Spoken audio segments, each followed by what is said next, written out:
Travis Wayne Goodsell.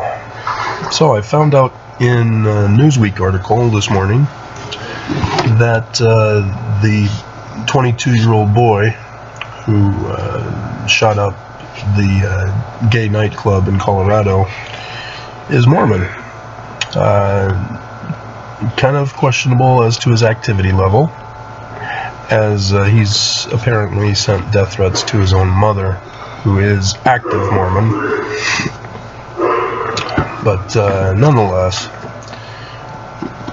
it's kind of a slam to the church, as all Mormons keep trying to claim that they're not white supremacists, which means they're not racist, they're not sexist, they're not bigoted, they don't hate the Jews, they don't hate the homeless and the poor, that they're good, Jesus Christ-fearing people, as they've replaced Joseph Smith of his Jewish religion and Jewish Christ, and yeah. As much as Mormons think they can escape the condemnation, that first condemnation of replacing Joseph Smith will always haunt them as long as I'm alive, as no ex-Mormon has seemed to have figured this out. And so everybody knows that the Church of Jesus Christ of Latter-day Saints not just hates the gays,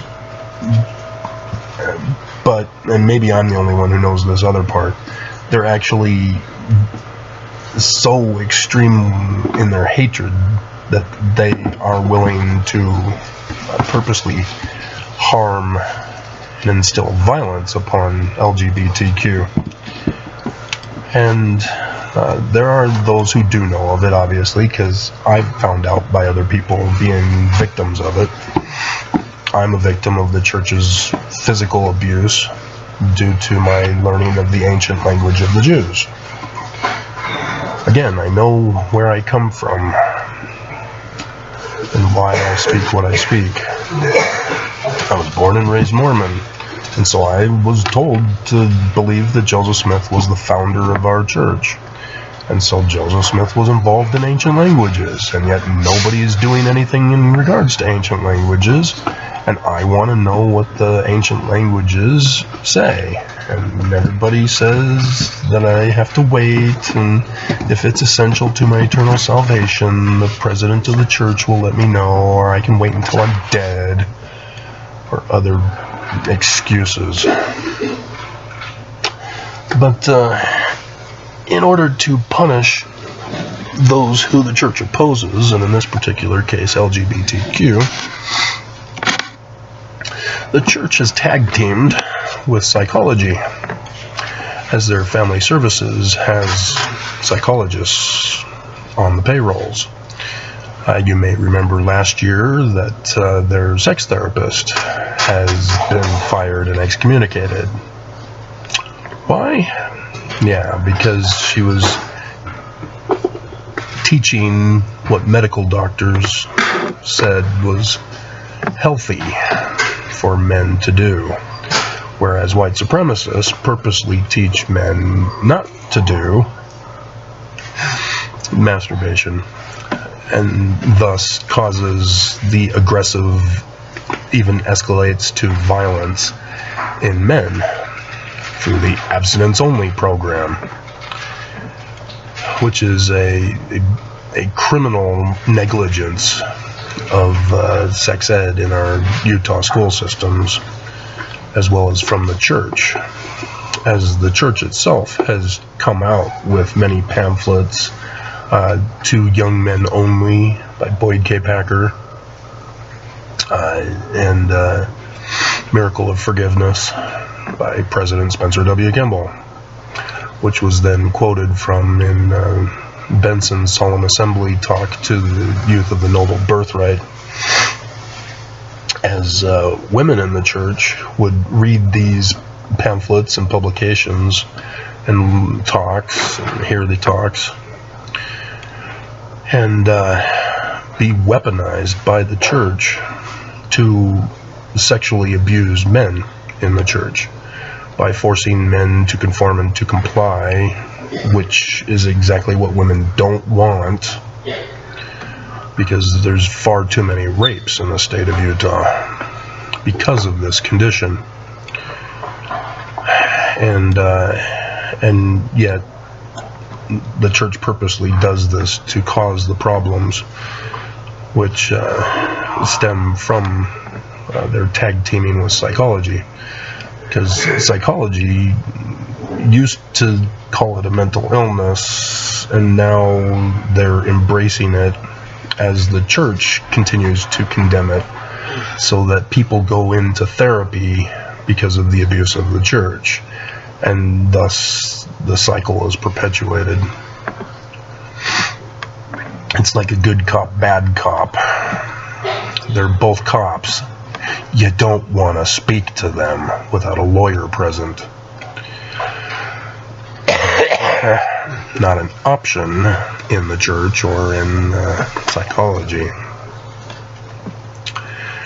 And so what her firing and excommunication also represents, where's her name?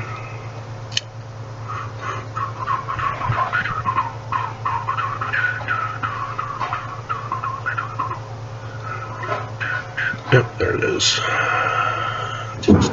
Natasha, and so I'm sure she's Russian. Helfer.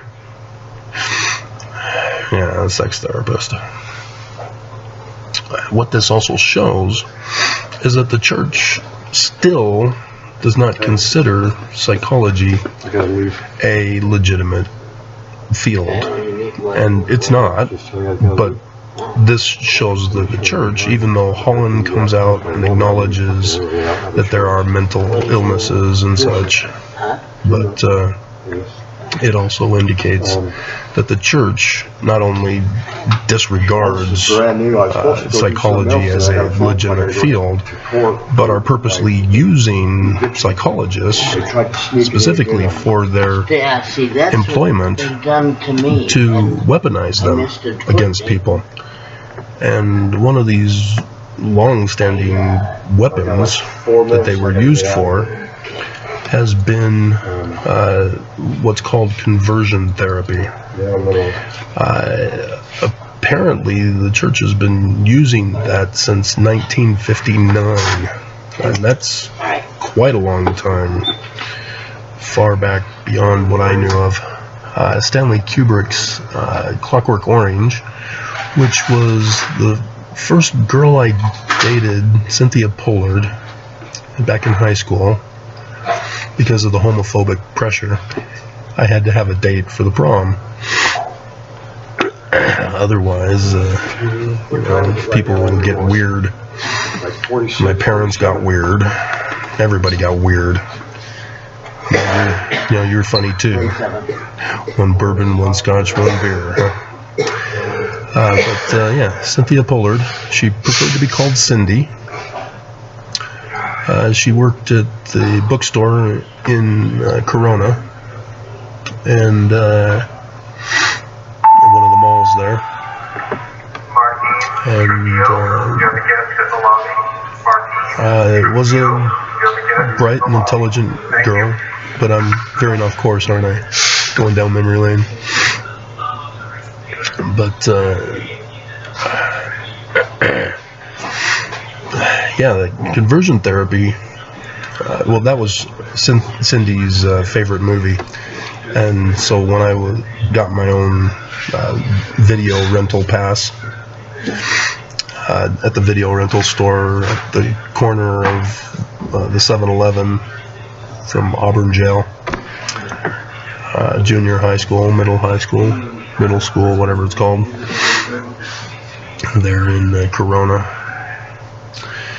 I was kind of still confused as to why that was her favorite movie. I guess I probably could have asked her. We were no longer dating when I finally got around to seeing it, but it's a hooligan in the UK who is caught by the police and then given over to psychologists for the Ludwig's therapy or something like that. I can't remember the exact name of it, but it's a torture method where you are electric shock treatment by seeing images that you're supposed to be programmed, like Pavlov's dogs, to despise after the continuous repetitive torture as your eyes are forced open to view the pictures and been given the shocks at the same time. It's only torture. There is no therapeutic value in any of it. It has never converted anybody. As all of the aversion therapies, likewise, are complete and utter failures. They're just methods of torturing human beings for the sake of torturing them. And thus why the pharmaceutical companies have stepped in to drug people to change their behaviors. And so, yes, psychology is a horrifying field that has not changed.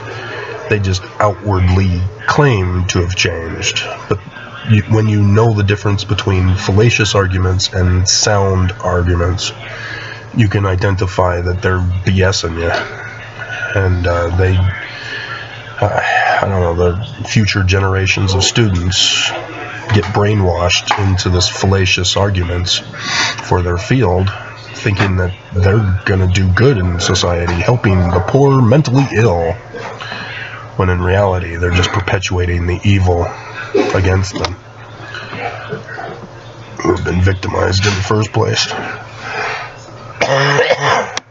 And with the drugging, it causes brain damage and a shortened life expectancy. And so psychology is literally an enemy threat. And as I'm aware that we brought over psychologists from Nazi Germany, and the CIA was working with them to do brainwashing techniques such as the now declassified MK Ultra, I can see that these Nazi psychologists are using America to get revenge on America for winning against Hitler's Nazi Germany. And so it wouldn't surprise me at all if that's the reason for psychologists having divided our country into two main parties, and the issues that are false dichotomy arguments, like pro-life versus pro-choice. It's a false dichotomous argument. It has nothing to do with the main issue, is how was the woman impregnated? Was it through criminal activity, or did she willingly get pregnant? And once that's established, the rest of the follow-up doesn't matter. And so it's just, they're dividing to conquer, which is an old art of war strategy.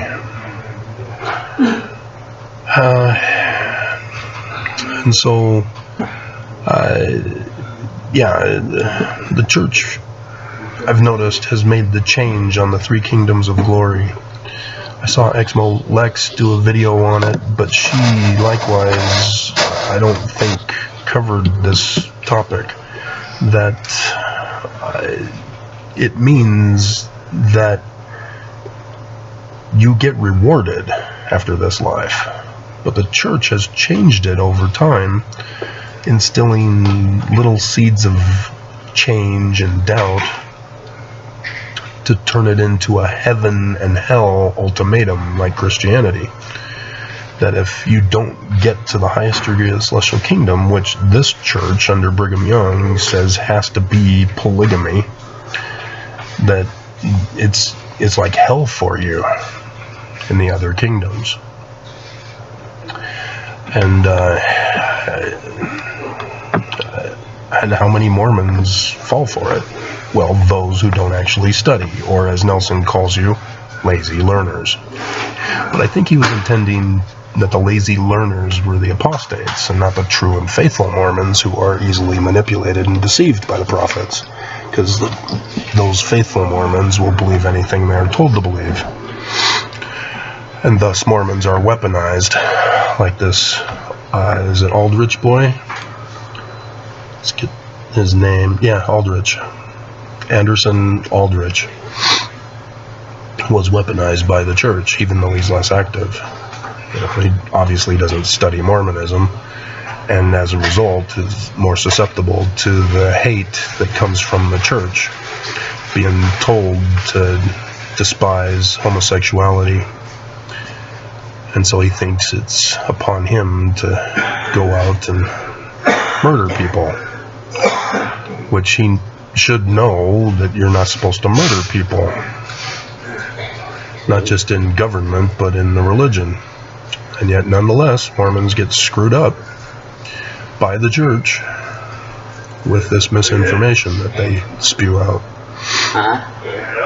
And yeah, let me finish listening to these. No, I want to. What else should I cover here? Lunch, yeah.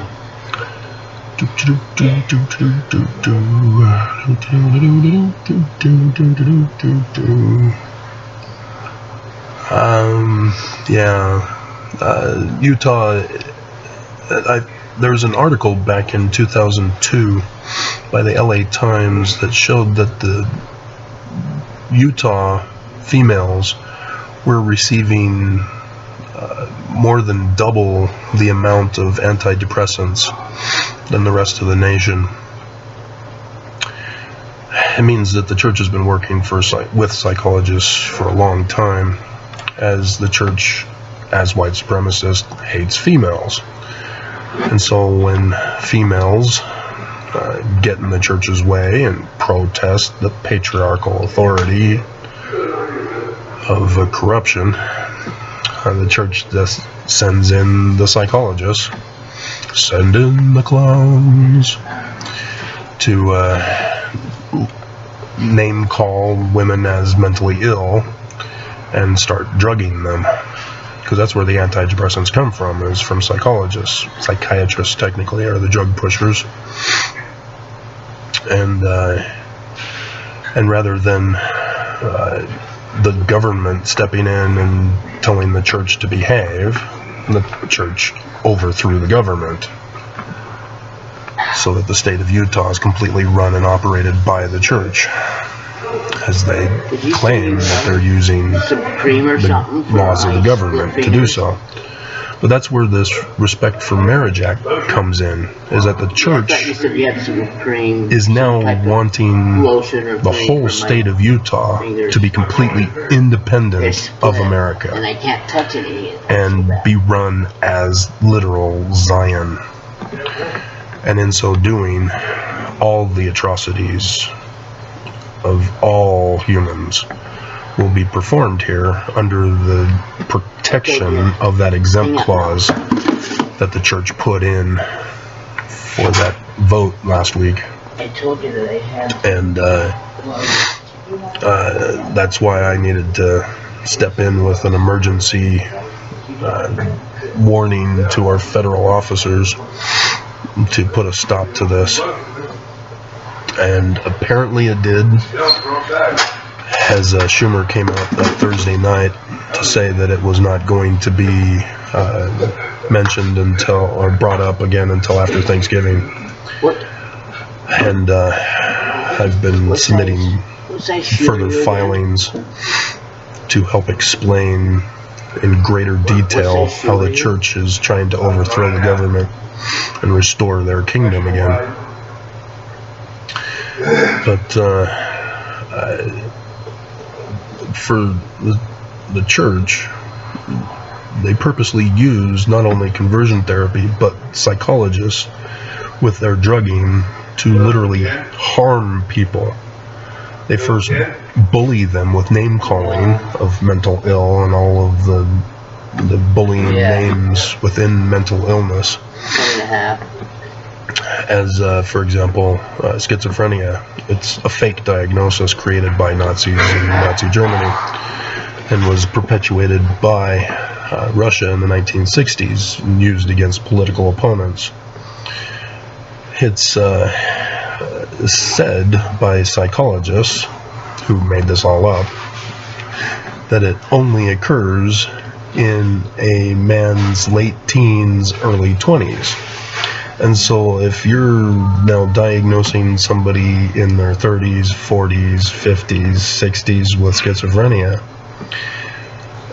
you're now expanding upon the abuse of bullying by a psychologist. As I heard a guy the other morning in the bathroom tell another guy that he is schizophrenic, and he's not in his late teens or early 20s.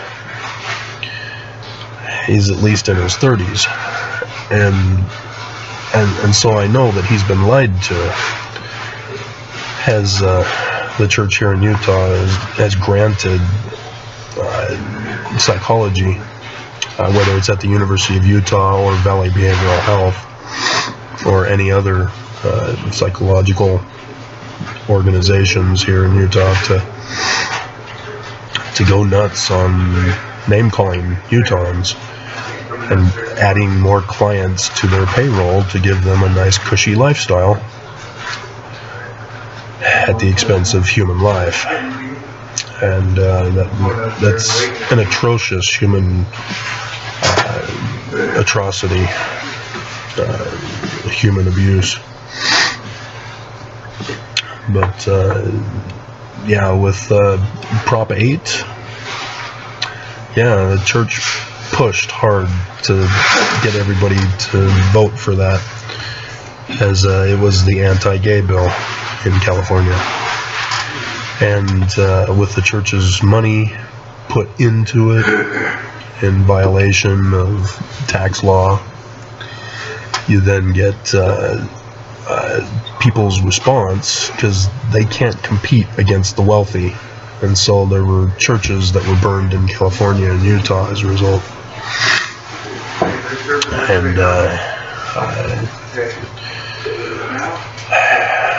And so with Elder Holland's talk in October 2013, like a broken vessel. You see, psychology is a fraud. There is no such thing as mental illness. And here he is comparing people who are mentally ill as diagnosed by the fake psychologists as broken vessels. And he's trying to claim that, he too suffers from depression. Yeah, he's appealing to women here, isn't he? Trying to get them to conform and to comply with empathy for him. He too. And so it's not him that's responsible for our mental problems. And the other patriarchs of the church. Yeah, see how evil these prophets are? But, that's LA Times. Study finds Utah leads nation in antidepressant use, by Julie Carl.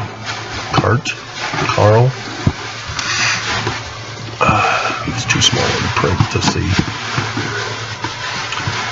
But, it's the abstinence only in our school systems is actually white supremacist hate that purposely is intended to cause violence. Because without the release, boys and men get aggressive, and more so until violence. And that's the whole intention behind wanting boys and men to abstain, is so that they become criminals. And in that catch-22 scenario that they're creating, and so the church, by perpetuating it as a sin on top of the abstinence-only program in school systems, you get a double whammy for Mormons, and thus the reason why there's so many rapes in Utah, and why the church punishes victims of rape, such as at BYU.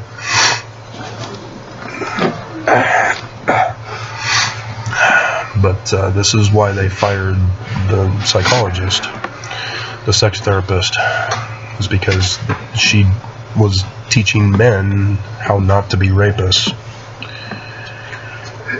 The church didn't like that. So, I don't know if you want to go down. yeah, so this is why this facility was placed next to a Valley Behavioral Health place where they've just bulldozed housing to build another Valley Behavioral place for more victims, and why it's by a juvenile jail, the sheriff's department, the Salt Lake County jail, is because this is how they think of the homeless, that we're mentally ill criminals. And it's contradictory, because actual mentally ill people, which are actually brain damaged and thus need medical attention, not psychiatric attention, are harmless. They're not violent persons. It's psychologists who drug them that turns people into violent, vicious people, as other problems here in Utah also add to that factor, with the abstinence sex ed, as well as, or sin sex ed for the church, but also lead poisoning that's been in the waters here in Utah. That also causes aggression and people's behaviors, and so it wasn't too many years ago when Sandy was exposed to lead poisoning in their water system, and the city tried to downplay it and saying, oh, it's just a little bit of lead, no big deal, nothing to see here, move along. No. Lead poisoning causes damage through the women for generations to come. And, yeah, it's horrific. But lead was used with the advent of the nuclear bomb, as we've all seen the latest Indiana Jones movie, right? Where he gets in the lead-lined refrigerator when the nuclear blast goes off, and then somehow survives being thrown in the air.